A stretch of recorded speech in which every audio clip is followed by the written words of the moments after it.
Mwarabu wa wekundu wa Msimbazi Simba, tunaenda kuyazungumza mengi ya kimichezo. Mwarabu, uko vizuri? Alhamdulillah, niko vizuri. Uko sawa sawa? Niko sawa sawa, alhamdulillah. Mwarabu, tuanzie kwanza kwa kocha mpya wa wekundu wa Msimbazi Simba ambaye ametambulishwa hivi karibuni. Namna ambavyo alivyotambulishwa, CV zilikuja nyingi ndani ya kikosi cha wekundu wa Msimbazi Simba. Namna ambavyo unavyokitazama kikosi cha Simba na falsafa zenu, umeitazama Stellenbosch. Unaona mwalimu akiingia na kuifikisha Simba katika ile sehemu ambayo ni wenyewe mlikuwa mnatamani?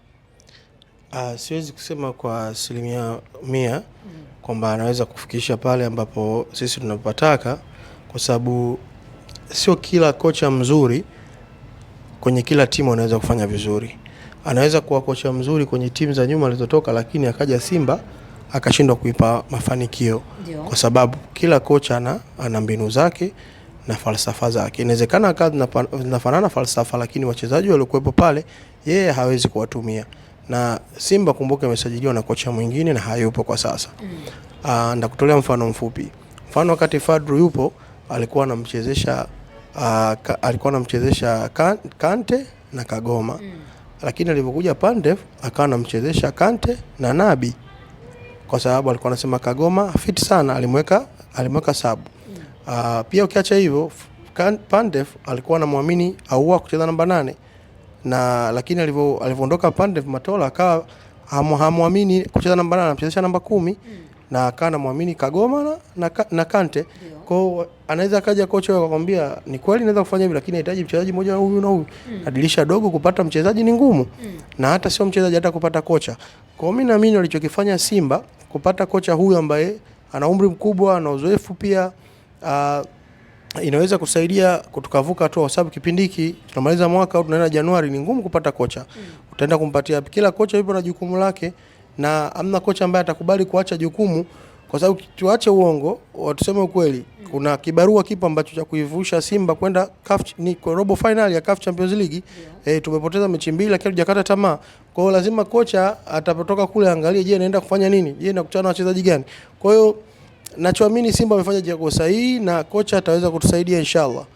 Ndio kitu ninachokiamini. Mwarabu, wekundu wa Msimbazi Simba katika safu yake ya ushambuliaji inalalamikiwa, inatengeneza sana nafasi lakini inashindwa kufunga.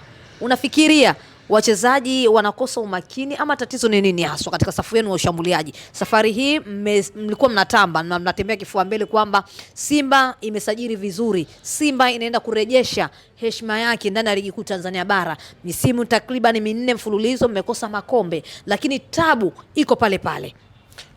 Tumefanya hivyo kwenye mechi ya CAF Champions League, lakini kwenye mechi za ligi mastrika yetu wana score, so ana goli kama sijakosea 3 au 4 za ligi, na mechi alizocheza si nyingi. Simba amecheza mechi 5 za ligi, kwa striker ana goli 3, ni wastani mzuri wa magoli. Lakini kwenye CAF Champions League tumekuwa tunasuasua, lakini yote kwa yote si tatizo la mastrika, ni tatizo la timu nzima. Kwa kuna nafasi anakosa kuna nafasi anakosa Mpanzu, kuna nafasi anakosa Morris, kuna nafasi anakosa Soa mwenyewe. Kwa hiyo swala ambalo naamini mwalimu akija atalifanyia kazi na litakuwa sawa. Tumecheza mechi za CAF Champions League, tumecheza mechi 2, lakini katika hizo mechi 2 ukiangalia wastani wa CAF katika timu zilizotengeza nafasi nyingi, Simba ipo nafasi ya 2. Tumetengeneza nafasi zaidi ya chance zaidi ya 12 kwenye hizo mechi zote 2.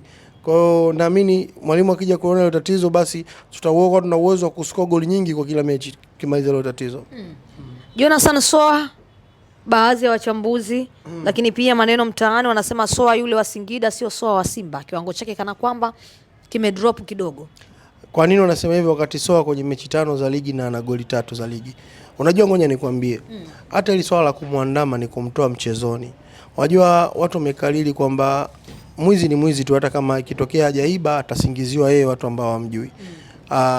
Kitendo alichokifanya Soa sio kitendo kizuri, lakini haikupaswa hiyo adhabu ambayo amepewa. Sio kitendo kizuri, lakini adhabu haikustahili. Adhabu ni kubwa, kufungiwa mechi 5 na faini ya pesa. Sio kitendo cha ungwana kweli, lakini watu wamekuwa wamemtia mdomoni sana, kwa sababu inaonekana akiwa si mara kwanza kufanya hivyo. Lakini yote kwa yote namtia moyo, yeye ni striker, ni mchezaji wa Simba.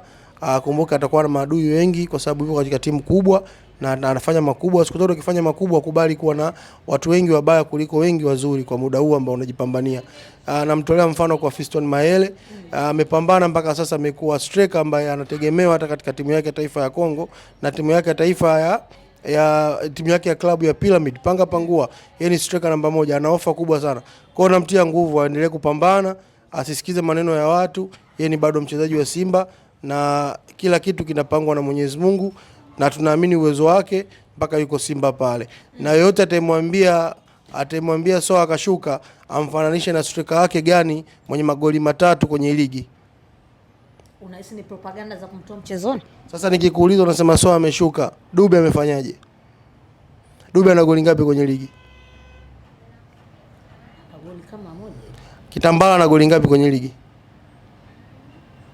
Wahaza. Ana goli ngapi kwenye ligi? Kama 1 nafikiri. Nafikiri ana goli 2 kama sijakosea, goli 2 hivi au 1 Sasa striker gani mwingine wa labda wana Mungu au nani? So ana goli 3, kwa nini useme na amecheza mechi 5? Na ana goli 3. Azam amemzidi Simba mechi. Yanga amemzidi Simba mechi.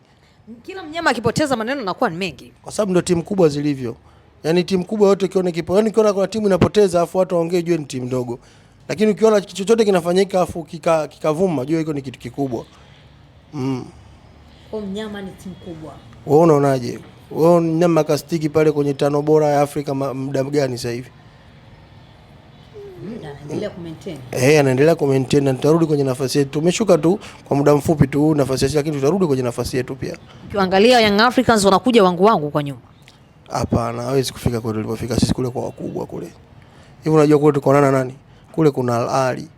Umeelewa? Kule kuna Esperance de Tunis. Kule kuna Mamelodi. Umeelewa? Kule utakutana na Simba. Umeelewa? Young Africans ikifika kuna sehemu nyingine ukifika utatafika. Yaani kuna haji fulani hivi ukishashiba umeshiba utapasua tumbo. Kwa unamuona Young Africans ikikaa pale. Siwezi kumuona popote pale kwa wakubwa bana. Kauli ile aliyozungumza engineer kule Qatar unaizungumziaje? Maana yake kila mmoja alikuwa na kauli yake. Kiukweli hiyo kauli nimesikia sana, lakini sikupata muda wa kuiangalia.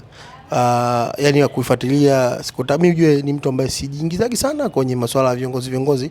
Mimi naangalia sana mpira, naangalia kile ambacho nikio, lakini kwa kule alivyoongea ni kweli amemaanisha Simba moja kwa moja, kwa sababu hata kama hajaitaja watu ambao walovaa jezi ni wametumia logo za Simba. Kwa na maana moja kwa moja umemention tayari, sio?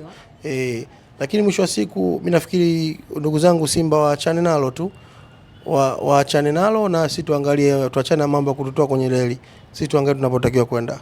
Dirisha dogo la usajili, Alan Okello kutokea Uganda anahusishwa na wekundu wa Msimbazi tena. Ni kijana mzuri kwa sababu mkataba wake ulikuwa mbaki muda mchache. Mwaka jana tulikuwa tunataka tumchukue pia, ikashindikana, lakini kama watampata pia ataongeza nguvu. Ni kijana mzuri sana. Wachezaji wa Uganda wanakuwa na nguvu, wana uwezo kucheza kwa muda mrefu. Ukiangalia pia kijana mdogo, wale vijana wengi Uganda wanakaa kwenye academic, kwa hiyo wanakuwa wengi, wanakuwa wanajua kweli mpira na wanajitihada.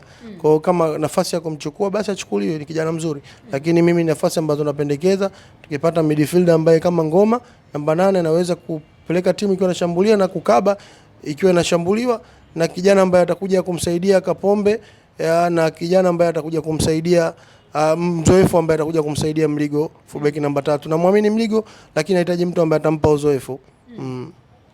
Kumwachia Valentino Nauma ilikuwa makosa makubwa kama alikuwa anaamini fullback wako namba 3 ataondoka. Mliteleza. Nafikiri viongozi pale waliteleza kama alikuwa anaamini, labda hawakuamini kama anaweza kuondoka yule kijana ambaye alikuwa kapteni wetu zamani. Sina ubaya naye, acha nimtaje, ni Mohamed Hussein. Na naheshimu mchango wake, naheshimu mapambano yake, lakini kama alikuwa anajua viongozi wao ataondoka basi wasingemwachia Noma, kwa sababu Noma tayari alishapata uzoefu na bado alishakuanza kwa mkubwa, alishakaa vizuri, na bado kuna mechi alikuwa anatoka Mohamed Hussein anacheza na bado anacheza vizuri. Kwa hiyo ilikuwa lakini yote kwa yote mambo yakishapita yamepita. Tunaangalia lokuwa mbele yetu sasa hivi, hatuwazi lokuwa nyuma. Shukrani sana. Yote kwa yote naomba Ahmed Ali umshukuru, tunashukuru kwa alichokifanya kiongozi wetu winga Teresa, kwa hiyo alichokifanya yule mtu ni muungwana sana. Kuna vitu alikuwa anavipokea na alikuwa si hatujui, lakini bado vilikuwa vinakuja kambini na tunaishi navyo. Nashukuru Mungu. Na sasa sampa mshagawana? Mapema tu. Na ndio hizo sinakwambia zilikuwa zinakuja kambini, yani akipewa. Alikuwa hata akitumiwa, anakuja anasema, yani akuwa mtu anaweza kuchukua na tusijue sisi. Lakini alikuwa anazileta kambini na hata tunakula vizuri tu. Shukrani sana. Asante sana.